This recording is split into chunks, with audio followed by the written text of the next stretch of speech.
جب تمہیں لگے کہ تمہارا کوئی نہیں ہے تو آسمان کی طرف دیکھنا، وہاں وہ ہے جو ہمیشہ سے تمہارا تھا اور ہمیشہ رہے گا۔ جو انسان آپ کے ساتھ اپنی ہر بات شیئر کرنے لگتا ہے نا، سمجھ لینا کہ وہ انسان آپ کے اوپر خود سے بھی زیادہ بھروسہ کرتا ہے۔ صبر کیا ہے؟ جب تمہاری آنکھیں آنسوؤں سے نم ہوں مگر تمہاری زبان پر شکوہ نہ ہو اور دل اس بات کی گواہی دے رہا ہو کہ اللہ جو کرتا ہے بہتر ہی کرتا ہے۔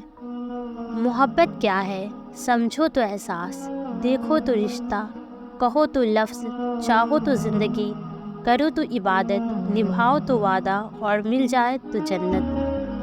من پسند شخص ایک ڈپریسڈ انسان کے لیے ہر نصیحت اور تسلی بیکار ہے۔ اگر کوئی چیز سہارا دے سکتی ہے تو وہ ہے من پسند شخص کا اس کے ساتھ رہنا۔